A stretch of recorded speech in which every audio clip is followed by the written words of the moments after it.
La tarde caía sobre Guadalajara con ese color anaranjado que tiñe el cielo antes de que la noche reclame su territorio. El Panteón de Belén, con sus muros de cantera desgastados por más de 2 siglos de historia, se erguía imponente en el corazón de la ciudad, custodiando los secretos de miles de almas que allí descansan. Entre sus pasillos silenciosos y sus criptas olvidadas, una leyenda susurraba su nombre desde 1889, la novia que nunca dejó de esperar. Rosa María Contreras había sido la joven más hermosa de Guadalajara. Su familia, de alcurnia y fortuna, había organizado para ella el matrimonio más esperado de aquella primavera. Pero la muerte llegó antes que el novio a la iglesia, y Rosa María fue enterrada con su vestido de novia, sus manos entrelazadas sobre el pecho, sosteniendo el ramo de flores que jamás llegó a lanzar. Desde entonces, dicen los trabajadores del Panteón, su espíritu vaga entre las tumbas, buscando algo que la vida le arrebató. Por cierto, si estas historias te atrapan tanto como a mí, suscríbete al canal y déjame en los comentarios desde qué parte de México o del mundo nos estás viendo. Tu apoyo hace que estas historias cobren vida. En el año 2025, Daniel Moreno, un historiador de 32 años especializado en tradiciones funerarias mexicanas, llegó a Guadalajara con una misión específica: documentar las leyendas urbanas del Panteón de Belén para su tesis doctoral. Había leído sobre Rosa María en archivos polvorientos de la Biblioteca Pública del Estado, pero lo que encontró en esos documentos lo inquietó profundamente. Había inconsistencias en la fecha de su muerte, testigos que afirmaban haberla visto días después de su supuesto entierro, y una carta sin remitente que hablaba de un amor prohibido y un secreto que debía morir con ella. Daniel se hospedó en una casa colonial convertida en hotel, en el barrio de Analco, a pocos minutos del Panteón. Desde la primera noche, la ciudad parecía hablarle en susurros. El sonido de las campanas de la Catedral Metropolitana resonaba diferente, como si cada tañido arrastrara el peso de las almas en pena. Los tapatíos mayores que conoció en las cantinas cercanas le advirtieron con miradas cargadas de superstición: no vayas al Panteón después del anochecer, muchacho. Allá los muertos no saben que están muertos y algunos todavía tienen cuentas pendientes. Pero Daniel era un hombre de ciencia, o al menos eso se repetía a sí mismo cada vez que el miedo intentaba colarse entre sus convicciones. El primer día de investigación llegó al Panteón a las 9 de la mañana. Don Esteban Ruiz, el encargado del lugar desde hacía 40 años, lo recibió con una expresión que mezclaba curiosidad y resignación. «Otro que viene por la novia», murmuró el anciano, mientras abría el portón de hierro forjado, que crujió como huesos quebrándose. Todos vienen buscando la tumba de Rosa María, pero nadie sale hablando lo mismo que cuando entró. Don Esteban era un hombre curtido por el sol y las historias. Su piel morena estaba surcada por arrugas profundas que parecían mapas de todos los entierros que había presenciado. Llevaba un sombrero de palma deshilachado y sus ojos, pequeños y penetrantes, brillaban con un conocimiento que iba más allá de lo cotidiano. «¿Qué quiere decir con eso?», preguntó Daniel, ajustándose la mochila donde llevaba su cámara, grabadora y libretas. «Lo que digo es que este lugar tiene memoria propia, joven. Rosa María no está enterrada donde dice su lápida. Esa tumba es solo para los curiosos, para los turistas que vienen a tomarse fotos. La verdadera tumba está en otro lado, donde nadie va nunca». Daniel sintió un escalofrío recorrerle la espalda. «¿Y usted sabe dónde está?».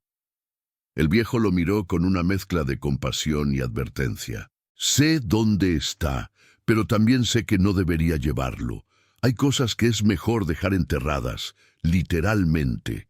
Esta ciudad está construida sobre capas y capas de historias que se negaron a morir. El Panteón de Belén es solo la superficie. Pero Daniel insistió. Había venido desde Oaxaca específicamente para esto. Había dedicado 3 años de su vida a investigar las manifestaciones del duelo en la cultura mexicana, y no iba a detenerse por supersticiones. Le ofreció a don Esteban 500 pesos por mostrarle la verdadera tumba. El anciano negó con la cabeza, pero finalmente accedió, no por el dinero, sino porque, según sus propias palabras, algunos tienen que aprender por las malas que hay puertas que no se deben abrir. Caminaron por el laberinto de tumbas y mausoleos. El panteón era un museo macabro de la historia tapatía. Criptas neoclásicas con ángeles de mármol italiano, tumbas de revolucionarios con sus nombres casi borrados por el tiempo, fosas comunes donde reposaban las víctimas de las epidemias de cólera del siglo XIX. El sol de mediodía se filtraba entre los árboles de bugambilia que crecían salvajes entre las lápidas, creando un juego de luces y sombras que hacía parecer que las estatuas se movían. Después de 20 minutos de caminata, llegaron a una sección del panteón que Daniel no había visto en ningún mapa. Era una zona más antigua, donde las tumbas estaban tan juntas que apenas se podía caminar entre ellas. Las inscripciones estaban en latín, algunas en francés. Testimonios de una época en que Guadalajara soñaba con ser la París de México. Don Esteban se detuvo frente a una cripta cubierta de musgo y hiedra.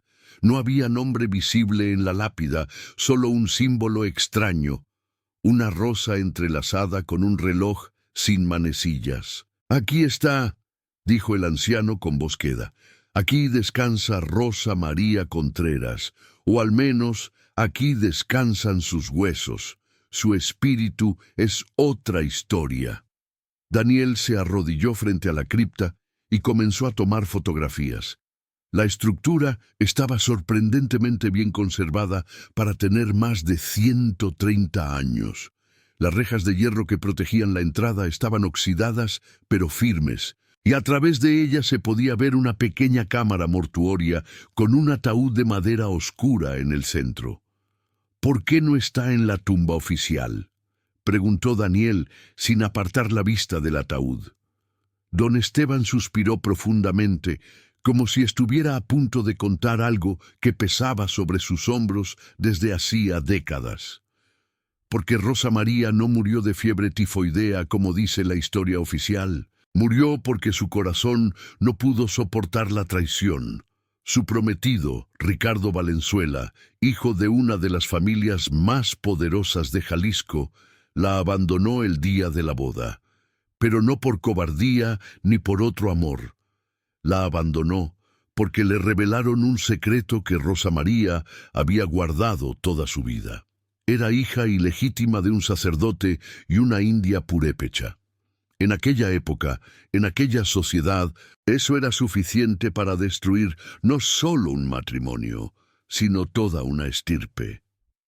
Daniel dejó de fotografiar y miró al anciano con los ojos muy abiertos. «¿Quién le reveló ese secreto a Ricardo?». «Su propia madre. Doña Refugio Valenzuela nunca quiso que su hijo se casara con Rosa María, y cuando descubrió la verdad sobre su linaje, se aseguró de que Ricardo lo supiera minutos antes de la ceremonia. Rosa María esperó en el altar durante 2 horas. Cuando finalmente entendió que Ricardo no vendría, salió corriendo de la iglesia con el vestido de novia, arrastrándose por el polvo de las calles. Corrió hasta llegar a su casa, se encerró en su habitación, y 3 días después la encontraron muerta. Algunos dicen que fue el corazón roto, otros que bebió láudano. Nunca se supo con certeza. ¿Y por qué la enterraron aquí en secreto? Porque su familia quería ocultar la vergüenza. En la tumba oficial pusieron un ataúd vacío, hicieron un funeral público, lloraron lágrimas falsas, pero de noche, en secreto, trajeron su cuerpo verdadero aquí, a esta sección del panteón, donde se enterraba a los indeseables, suicidas, excomulgados, hijos sin padre. La enterraron con su vestido de novia. Sí, pero también con algo más, con una carta que nunca pudo entregar. Daniel sintió que su corazón latía más rápido. Esto era exactamente el tipo de historia que su investigación necesitaba, pero algo en el tono de don Esteban le producía una inquietud visceral. ¿Qué decía la carta? El anciano se quitó el sombrero y se secó el sudor de la frente con un pañuelo raído. Nunca la leí, pero mi abuelo, que fue quien ayudó a enterrarla, me contó que Rosa María la escribió la noche antes de morir. Iba dirigida a Ricardo, y en ella le perdonaba todo. Le decía que entendía su decisión, que no lo culpaba, pero que su amor era tan grande que trascendería la muerte, que lo esperaría en este mundo o en el otro, hasta que él estuviera listo para amarla sin importar lo que dijeran los demás. Un silencio pesado cayó sobre ellos. El viento movió las hojas de los árboles cercanos y por un momento Daniel podría jurar que escuchó el susurro de un vestido de seda arrastrándose sobre la tierra. «Hay algo más que debes saber», continuó don Esteban, bajando aún más la voz. «Ricardo nunca se casó. Vivió el resto de su vida solo, atormentado por la culpa. Dicen que venía al panteón todas las noches, buscando la tumba de Rosa María, pero nunca la encontró porque no sabía que su familia había mentido sobre su ubicación. Murió en 1935, 46 años después que ella, y fue enterrado en el mausoleo de los Valenzuela, del otro lado del panteón. Desde entonces, los guardias nocturnos reportan cosas extrañas. Una figura femenina vestida de blanco que camina entre las tumbas. Una voz que llama Ricardo en la oscuridad. Flores frescas que aparecen sobre esta cripta sin que nadie las haya traído. Daniel tragó saliva. «¿Usted lo ha visto?»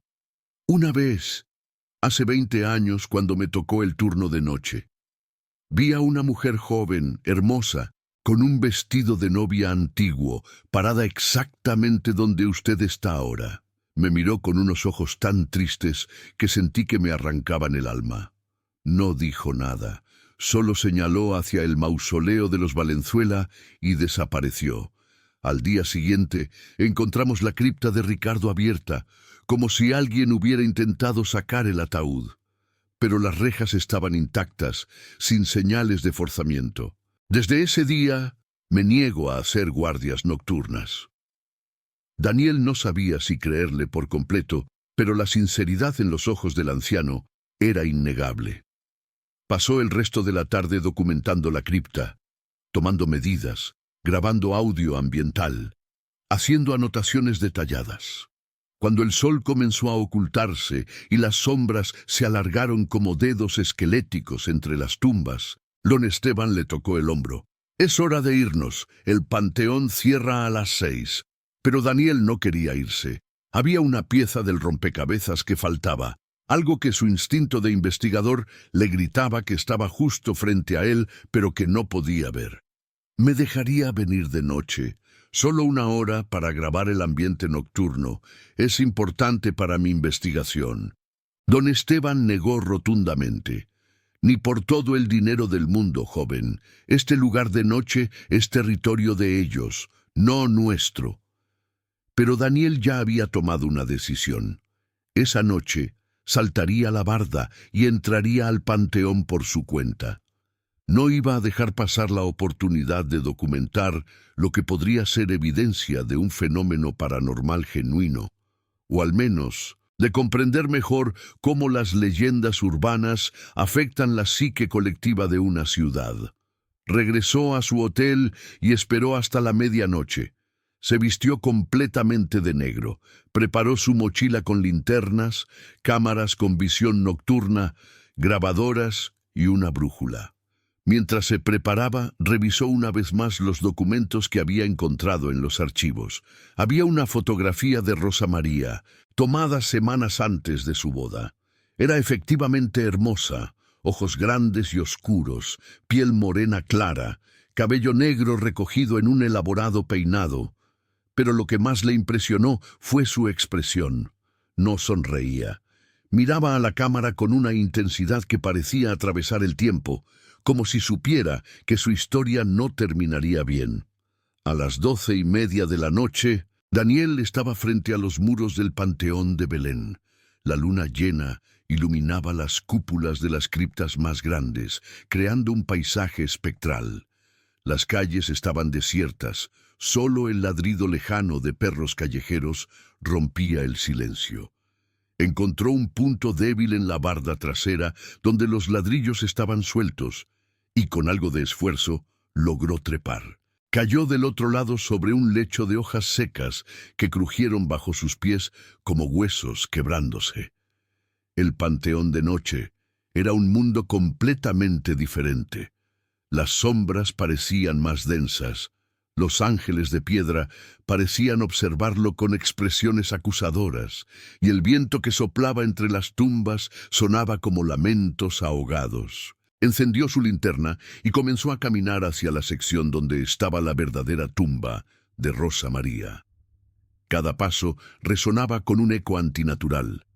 Grabó todo con su cámara, narrando en voz baja sus observaciones. Son las 12:47 de la mañana del 6 de enero de 2026. Me encuentro en el interior del Panteón de Belén, buscando evidencia de la presencia de Rosa María Contreras, conocida como la novia del Panteón. A medida que se adentraba en la zona antigua, la temperatura comenzó a descender notablemente. Su aliento se volvió visible en el aire frío de enero. Llegó a la cripta cubierta de hiedra y la enfocó con su linterna. Todo parecía exactamente igual que durante el día, excepto por un detalle que lo hizo detenerse en seco. Sobre la lápida sin nombre, había un ramo de rosas blancas frescas, con gotas de rocío aún brillando en los pétalos. Daniel se acercó lentamente, su corazón latiendo con tanta fuerza que podía escucharlo en sus oídos. Las flores no estaban allí esa tarde, estaba completamente seguro. Las tocó, eran reales, no una alucinación. Las levantó con cuidado y descubrió que debajo había una nota escrita en papel antiguo, amarillento, con una caligrafía elegante del siglo XIX. Hoy tampoco viniste, mi amor, pero seguiré esperando. El tiempo no significa nada cuando el corazón es eterno. Tu Rosa María. Las manos de Daniel temblaron. La tinta estaba fresca. Esto era imposible, completamente imposible. Revisó su cámara para asegurarse de que estaba grabando. Lo estaba. Enfocó la nota y la leyó en voz alta para el registro. Cuando terminó, un sonido lo hizo girar bruscamente. Pasos. Pasos suaves, como de pies descalzos sobre tierra húmeda, acercándose desde la oscuridad. ¿Quién está ahí?, gritó Daniel, iluminando con su linterna hacia donde provenía el sonido. La luz reveló un pasillo estrecho entre dos hileras de tumbas antiguas. Los pasos se detuvieron, y entonces la vio. Al final del pasillo, medio oculta entre las sombras, había una figura femenina vestida de blanco. El vestido era antiguo, con encajes y bordados elaborados, manchado de tierra en el borde que arrastraba por el suelo. La mujer tenía el cabello negro suelto, cayendo sobre sus hombros, y su piel brillaba con una palidez antinatural bajo la luz de la luna. Daniel sintió que sus piernas no respondían. El miedo se apoderó de cada fibra de su ser, pero su curiosidad científica luchaba contra el instinto de huir. «¿Rosa María?», susurró casi sin voz. La figura levantó lentamente la cabeza. Sus ojos, dos pozos de oscuridad infinita, se clavaron en los de Daniel. Cuando habló, su voz era un susurro que parecía venir de muy lejos y muy cerca al mismo tiempo. «No soy quien buscas, soy quien nunca dejó de buscar». Daniel retrocedió un paso, pero sus pies se enredaron con una raíz y cayó de espaldas. La cámara salió volando de sus manos y aterrizó en la tierra, pero la luz seguía encendida, enfocando ahora hacia arriba, hacia las ramas de los árboles. Cuando logró incorporarse, la figura se había acercado. Estaba ahora a solo 3 metros de él. ¿Qué? ¿Qué quieres? Tartamudeó Daniel. Quiero que encuentres lo que me pertenece, lo que me robaron. Ricardo nunca leyó mi carta porque su madre la interceptó. Nunca supo que lo perdoné, que lo esperaría eternamente. Murió creyendo que lo odiaba, y yo he vagado por 137 años sin poder encontrar paz, porque mi amor quedó inconcluso, sin cierre, flotando en el limbo entre lo dicho y lo no dicho. La figura extendió una mano hacia Daniel. Era translúcida, como hecha de niebla y recuerdos. Tú puedes ayudarme. Eres el primero en tanto tiempo que busca la verdad y no solo el morbo. La carta verdadera, la que escribí esa noche, está escondida en mi ataúd, pero para tomarla deberás abrir la cripta. Y al hacerlo liberarás algo más que papel y tinta. Liberarás 137 años de amor contenido, de dolor enquistado, de esperanza fermentada en desesperación. Daniel no podía creer lo que estaba escuchando, pero al mismo tiempo, cada palabra resonaba con una verdad que iba más allá de la lógica. ¿Por qué yo? ¿Por qué ahora? Porque este año, el 15 de marzo, se cumplirán exactamente 137 años desde mi muerte, y 137 es un número que significa algo en el lenguaje de los números sagrados, aunque los vivos lo hayan olvidado. Es el momento en que las puertas entre mundos se vuelven más delgadas. Es mi última oportunidad de hacer que Ricardo, donde quiera que esté su alma ahora, sepa la verdad.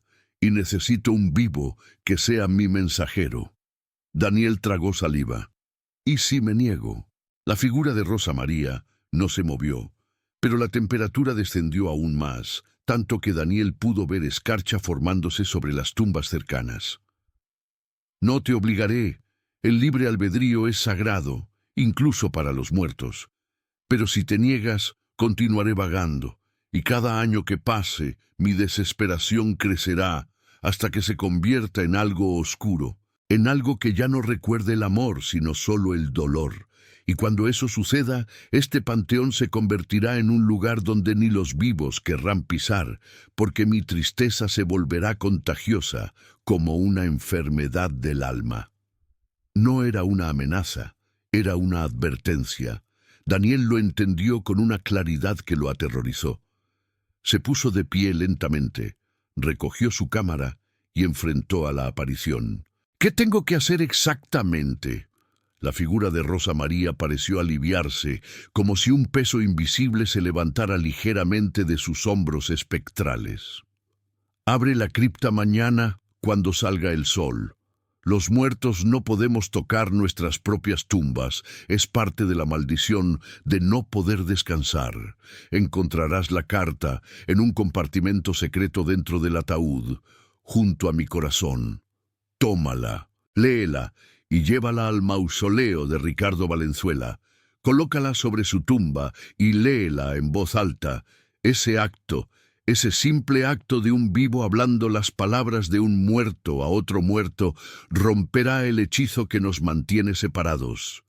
Y luego, finalmente podré descansar, y Ricardo también. Nuestras almas encontrarán el camino que deberían haber tomado hace más de un siglo. La figura comenzó a desvanecerse como humo dispersado por el viento. ¡Espera!, gritó Daniel. ¿Cómo sabré que todo esto es real? ¿Cómo sabré que no estoy enloqueciendo? La voz de Rosa María llegó desde todas partes, y ninguna al mismo tiempo. Porque cuando abras la cripta, encontrarás algo que nadie más sabe que está allí.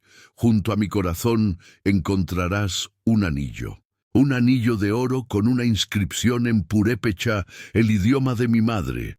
Ese anillo fue el último regalo que mi madre me dio antes de morir y me hice prometer que lo enterrarían conmigo. Cuando lo veas, sabrás que nada de esto es locura. Es simplemente amor tratando desesperadamente de completar su historia. y con eso desapareció por completo. Daniel se quedó solo entre las tumbas, temblando no solo por el frío, sino por la certeza visceral de que algo fundamental en su comprensión de la realidad acababa de quebrarse. No recordaba claramente cómo salió del panteón esa noche. Solo recordaba correr, trepar la barda con una urgencia animal y no parar hasta llegar a su hotel. Una vez en su habitación, revisó el video de su cámara. Todo estaba ahí. La nota con la caligrafía antigua, los pasos acercándose, su propia voz preguntando «¿Rosa María?». Pero cuando llegó a la parte donde la figura debería aparecer, la cámara mostraba solo estática y distorsión de audio. Era como si algo en su presencia interfiriera con la tecnología. Sin embargo, en el audio de fondo, muy débilmente, se podía escuchar una voz femenina susurrando las mismas palabras que él recordaba. «No soy quien buscas, soy quien nunca dejó de buscar». Daniel no durmió esa noche. Se quedó despierto, mirando el techo, tratando de procesar lo que había experimentado. A las 6 de la mañana, cuando los primeros rayos de sol comenzaron a filtrarse por su ventana, tomó una decisión. Iría a hablar con don Esteban. Necesitaba saber más sobre cómo abrir esa cripta y necesitaba un testigo, alguien más que confirmara que no estaba perdiendo la cordura. Llegó al panteón a las 7:30. Don Esteban ya estaba allí, barriendo las hojas secas de la entrada. Cuando vio a Daniel, su expresión cambió inmediatamente. «Usted entró anoche». No fue una pregunta, fue una afirmación. «Lo sé porque los perros guardianes aullaron toda la noche. Solo hacen eso cuando ella se manifiesta». Daniel asintió sin fuerzas para mentir. Le contó todo: el encuentro, las palabras de Rosa María, la petición de abrir la cripta. Don Esteban escuchó en silencio, su rostro impasible pero sus ojos revelando que nada de lo que Daniel decía le sorprendía. «Lo temía», dijo finalmente el anciano. «Cada pocos años ella elige a alguien. La mayoría huye después del primer encuentro. Usted es diferente. Usted quiere ayudarla. Eso habla bien de su corazón, pero mal de su instinto de supervivencia». «¿Me ayudará a abrir la cripta?». Don Esteban guardó silencio durante lo que pareció una eternidad. Finalmente suspiró profundamente. «Sí, pero con una condición. Haremos esto al mediodía, cuando el sol esté en su punto más alto. La luz del sol ofrece cierta protección contra las fuerzas que puedan liberarse. Y traeremos a un sacerdote. El padre Ignacio de la parroquia de San Juan de Dios es un hombre sabio que entiende que hay cosas entre el cielo y la tierra que la iglesia oficial prefiere ignorar». Así fue como, 5 horas más tarde, 3 hombres se encontraban frente a la cripta cubierta de hiedra. Daniel, el historiador incrédulo que ya no estaba tan seguro de su incredulidad. Don Esteban, el guardián que había visto demasiado para dudar, y el padre Ignacio Mendoza, un sacerdote de 60 años, con un rostro amable, pero ojos que habían presenciado la batalla constante entre fe y oscuridad. El padre Ignacio roció agua bendita alrededor de la cripta, mientras murmuraba oraciones en latín. Don Esteban usó un soplete para cortar la vieja cerradura oxidada de la reja de hierro. El metal cedió con un quejido que sonó dolorosamente humano.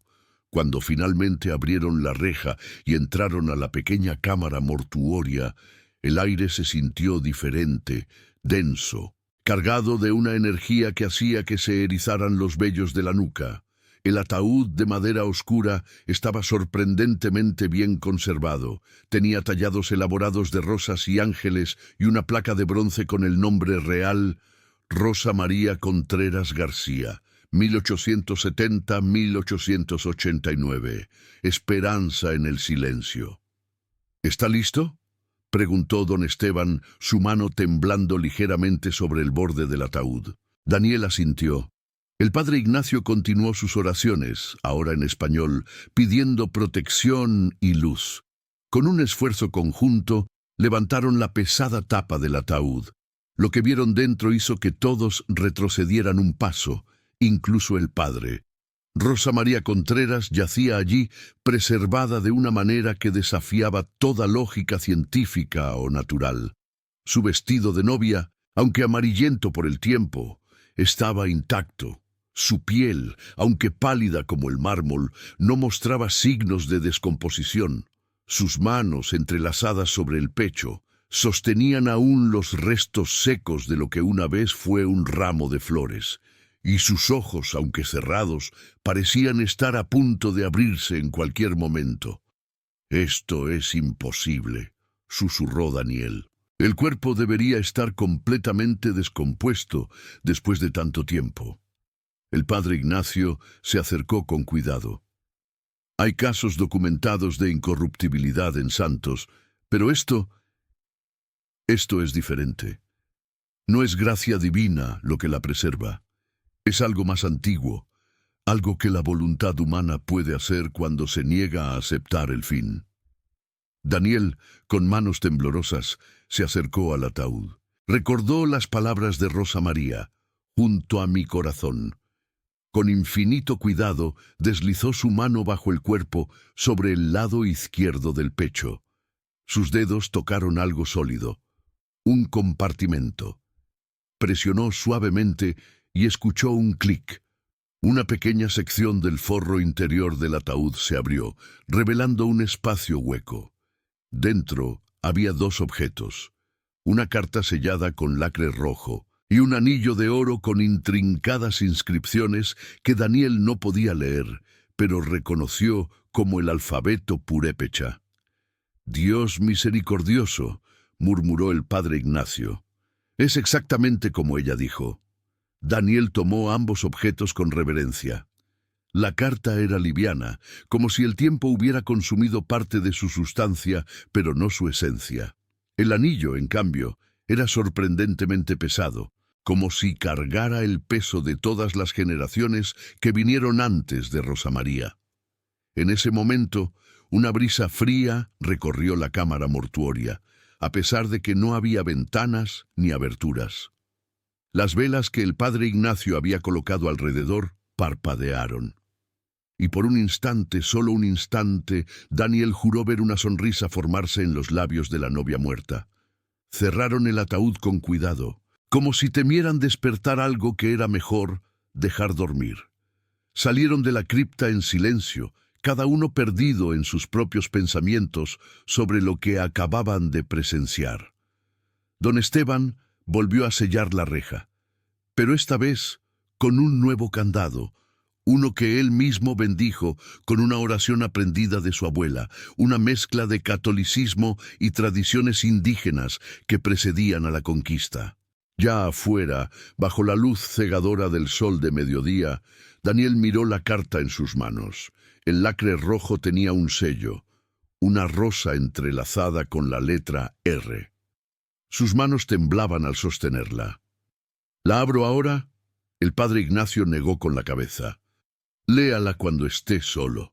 Estas son palabras privadas, escritas en el momento más oscuro de un alma. Merecen ser escuchadas primero en soledad, con respeto. Después, cuando sea el momento, cumplirá su promesa. La llevará a Ricardo». Daniel asintió. Se guardó la carta y el anillo en el bolsillo interno de su chaqueta, cerca de su propio corazón, y se preguntó si esa era una coincidencia o si algo más antiguo que su voluntad consciente lo había guiado a hacerlo. «¿Cuándo debo ir a la tumba de Ricardo?», preguntó. Don Esteban consultó un calendario pequeño que llevaba en su bolsillo. «Hoy es 6 de enero, Día de Reyes. El 15 de marzo, como ella dijo, se cumplirán los 137 años. Pero yo le recomendaría que fuera antes. Cada día que pasa con esa carta en su poder, usted se vuelve más y más parte de esta historia. Y créame, joven, usted no quiere volverse parte de algo que ha durado más de un siglo. Este tipo de cosas tiene el poder de consumir a los vivos». Daniel pasó los siguientes días intentando regresar a su rutina de investigación, pero la carta lo llamaba constantemente. La llevaba siempre consigo, sintiendo su peso como una responsabilidad que iba más allá de lo académico. Por las noches soñaba con Rosa María. La veía caminando por las calles de Guadalajara, buscando eternamente un rostro que nunca encontraba. La veía sentada en el altar de una iglesia vacía, con su vestido de novia manchado de lágrimas. La veía parada frente al mausoleo de los Valenzuela, incapaz de atravesar el umbral, porque las barreras entre los muertos son aún más infranqueables que las de los vivos. Finalmente, una noche, 8 días después de abrir la cripta, Daniel no pudo resistir más. Rompió cuidadosamente el sello de lacre y desplegó el papel amarillento. La caligrafía era hermosa, cada letra formada con el cuidado de alguien que sabe que estas serán sus últimas palabras. Mi amado Ricardo, si estás leyendo esto, significa que finalmente han pasado suficientes años como para que alguien se atreviera a abrir mi tumba. ¿O significa que yo misma encontré la manera de hacer llegar mis palabras hasta ti, a través de los velos que separan este mundo del siguiente? No te escribo para reprocharte, no te escribo para hacerte sentir culpable, te escribo porque mi corazón, incluso ahora que late su último ritmo, no conoce otra forma de existir que amándote. Entiendo por qué no viniste, entiendo el peso de tu apellido, las expectativas de tu familia, el horror que debiste sentir al descubrir que la mujer que elegiste como esposa cargaba con la mancha de un nacimiento que nuestra sociedad considera vergonzoso. Pero ¿sabes qué es lo más triste, amor mío? Que esa mancha no me la causé yo. No elegí nacer de los amores prohibidos de un sacerdote débil y una mujer indígena fuerte. No elegí ser mestiza en una sociedad que valora la pureza de sangre por encima de la pureza del corazón. Mi madre murió cuando yo tenía 12 años, pero antes de irse me contó la historia completa. Mi padre, el padre Sebastián Contreras, era un hombre torturado entre sus votos y su humanidad. Mi madre, Xochitl, era una curandera purépecha de Pátzcuaro que llegó a Guadalajara buscando una vida mejor. Se conocieron cuando él fue llamado a dar los últimos sacramentos a un enfermo en el barrio donde ella vivía. Dice la historia que sus miradas se cruzaron y algo más antiguo que la iglesia, algo más primitivo que las leyes de los hombres, se encendió entre ellos. Yo fui el resultado de ese amor imposible. Cuando mi madre quedó embarazada, la familia Contreras, avergonzada, pagó para que yo fuera criada como huérfana, recogida por caridad. Mi padre nunca me reconoció públicamente, pero me dejó su apellido y una pequeña fortuna cuando murió, tratando de compensar con dinero lo que no pudo dar con presencia. Te cuento todo esto no para justificarme, sino para que entiendas algo. El amor real, el amor verdadero, no conoce barreras de clase, de raza, de circunstancia. Mi padre amó a mi madre con una pasión que destruyó su vocación y su paz. Mi madre lo amó con una devoción que la llevó a criar sola a una hija mestiza en un mundo hostil. Y yo te amo a ti, Ricardo Valenzuela, con la misma intensidad imposible con la que el sol ama a la luna, sabiendo que nunca podrán estar juntos, pero condenados a perseguirse eternamente en el cielo.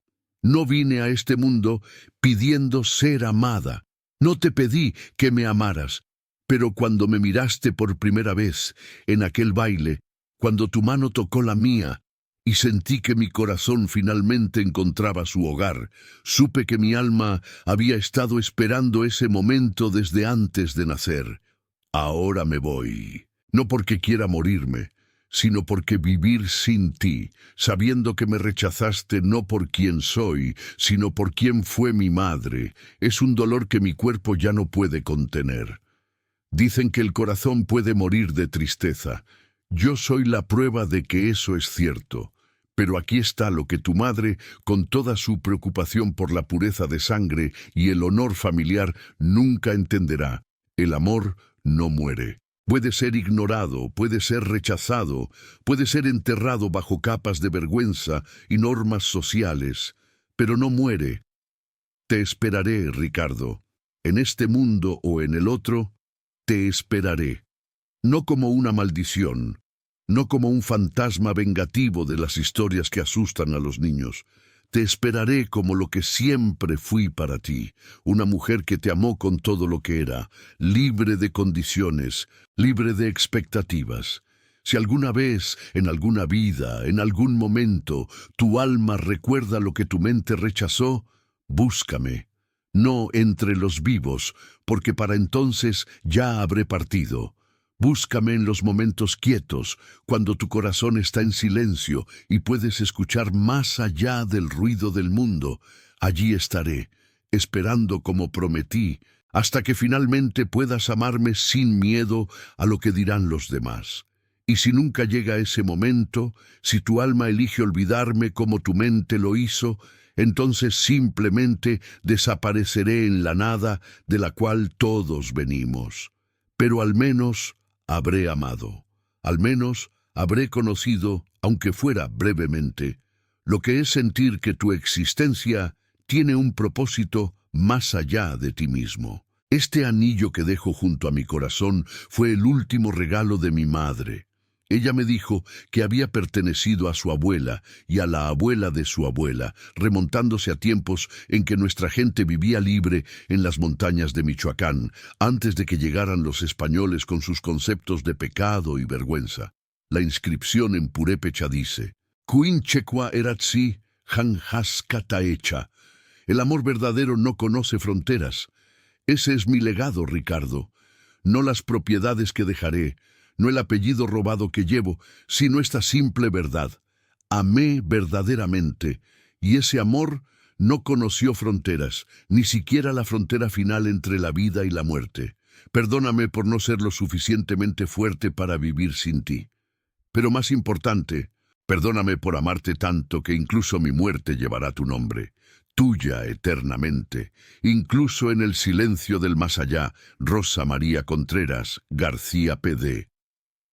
Si hay una existencia después de esta, si nuestras almas se encuentran en algún lugar donde no existan las barreras que los vivos construyen, prométeme que esta vez me reconocerás. Prométeme que esta vez no dejarás que las voces de los demás sean más fuertes que la voz de tu corazón. Prométeme que esta vez tendremos nuestro baile de bodas, aunque sea solo bajo las estrellas eternas del universo infinito. Cuando Daniel terminó de leer, tenía lágrimas corriendo por sus mejillas. No eran solo lágrimas de tristeza por una historia trágica de hace más de un siglo. Eran lágrimas de reconocimiento. Había algo universalmente humano en las palabras de Rosa María, algo que trascendía el tiempo, la cultura, incluso la muerte misma. Entendía ahora por qué su espíritu no podía descansar. No era venganza lo que buscaba, no era justicia, no era ni siquiera ser recordada. Era algo mucho más simple y mucho más complejo. Quería que su amor fuera reconocido. Quería que Ricardo supiera que lo había perdonado, que lo esperaría, que su amor había sido real y verdadero a pesar de todo. Daniel durmió esa noche con la carta bajo su almohada y por primera vez desde su encuentro en el Panteón, no soñó con Rosa María caminando sola, la soñó sonriendo, como esperando que finalmente entendiera lo que necesitaba hacer. A la mañana siguiente, 14 de enero, Daniel decidió que era hora de cumplir su promesa. No esperaría hasta marzo. Cada día que pasaba, sentía el peso de la carta volverse más pesado, como si el tiempo mismo la estuviera impregnando de urgencia. Contactó a don Esteban y le dijo que iría esa tarde al mausoleo de Ricardo Valenzuela. El anciano guardián insistió en acompañarlo. Esto no es algo que deba hacer solo, joven. Cuando se trata con fuerzas que van más allá de nuestra comprensión, siempre es mejor tener testigos. Los testigos mantienen anclados a los vivos en su mundo. A las 4 de la tarde, con el sol comenzando su descenso hacia el horizonte, Daniel y don Esteban caminaron hacia la sección del panteón donde se encontraban los mausoleos de las familias adineradas de Guadalajara del siglo XIX. El mausoleo de los Valenzuela era imponente, una estructura de cantera rosa con columnas neoclásicas, ángeles de mármol de Carrara custodiando la entrada y un vitral que representaba la ascensión de las almas al cielo. La puerta de bronce estaba cerrada con un candado moderno, pero don Esteban tenía llaves maestras de todas las secciones del panteón. La familia Valenzuela se extinguió hace décadas, explicó mientras abría la cerradura. Los últimos descendientes se mudaron a Ciudad de México en los años 60. Nadie viene a visitar estas tumbas desde hace más de 30 años. La puerta se abrió con un quejido que resonó en el silencio del panteón. El interior del mausoleo era oscuro y húmedo, olía a piedra antigua y tiempo detenido. Había nichos en las paredes, cada uno con una placa de bronce y un nombre. Don Esteban encendió una linterna y recorrió las placas hasta encontrar la que buscaban. Ricardo Alonso Valenzuela Mendoza, 1867-1935. Descanse en la paz que no encontró en vida. Daniel se quedó mirando la placa, así que Ricardo había vivido 78 años, 46 de ellos después de la muerte de Rosa María. Según la inscripción, nunca encontró paz. Eso significaba que su decisión de abandonar a Rosa María en el altar lo había atormentado durante casi medio siglo. ¿Listo?, preguntó don Esteban suavemente. Daniel sacó la carta de su bolsillo. Sus manos ya no temblaban. Había una claridad en lo que estaba a punto de hacer, una sensación de estar cumpliendo algo que había estado destinado desde antes de que él naciera. Ricardo Valenzuela, comenzó Daniel, su voz resonando en el espacio cerrado del mausoleo. He venido a traerte las palabras que Rosa María Contreras escribió para ti la noche antes de su muerte, palabras que tu madre se aseguró de que nunca recibieras, palabras que han esperado 137 años para ser escuchadas. Y entonces comenzó a leer. Leyó cada palabra, cada frase, respetando las pausas que Rosa María había puesto, sintiendo el peso emocional de cada confesión. Cuando llegó a la parte sobre el amor que trascendía las fronteras, sintió que la temperatura en el mausoleo cambiaba, que algo invisible pero palpable se movía en el aire. Cuando leyó la última línea, prométeme que esta vez tendremos nuestro baile de bodas, aunque sea solo bajo las estrellas eternas del universo infinito. Su voz se quebró. Colocó la carta con cuidado sobre la placa de bronce que marcaba el nicho de Ricardo. El silencio que siguió fue absoluto, como si todo el panteón estuviera conteniendo la respiración. Y entonces sucedió. Una luz comenzó a brillar dentro del mausoleo sin fuente aparente. No era la luz dura de las linternas ni la luz suave de las velas. Era una luz que parecía venir de todas partes y ninguna, una luz que no proyectaba sombras, sino que las disolvía. Don Esteban cayó de rodillas, murmurando oraciones. En esa luz, Daniel vio dos figuras.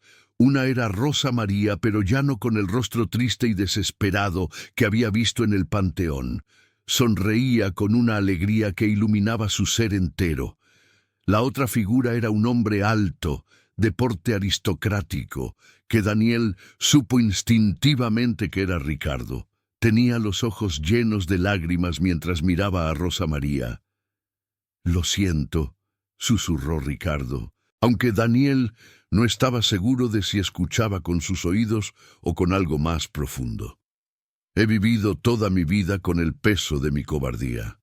He venido a este lugar cada noche desde que morí, buscándote, pero no podía encontrarte porque no sabía que habían mentido sobre tu tumba. Rosa, mi amor, perdóname.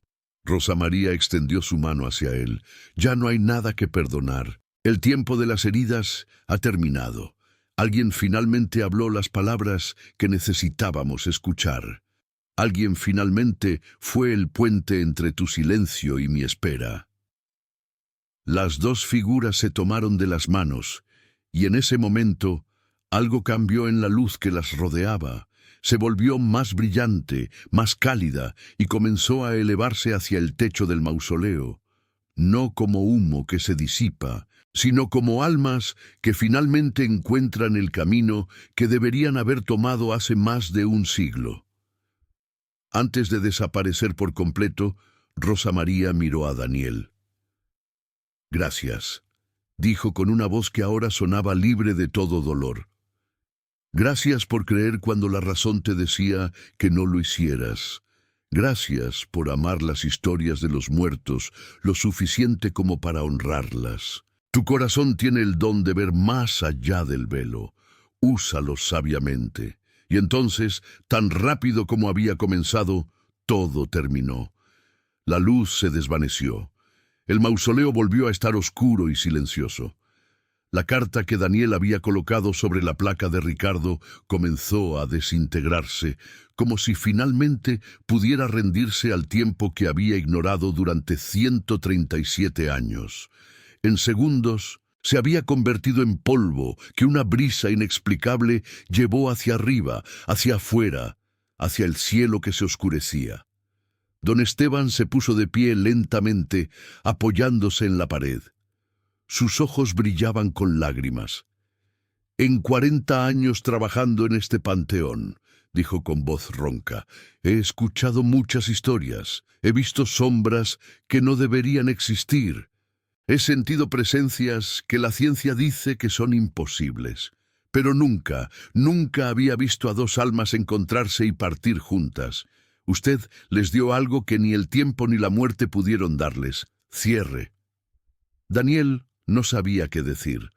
Su mente racional luchaba por encontrar explicaciones: alucinación colectiva, sugestión, gases del subsuelo que causaban visiones.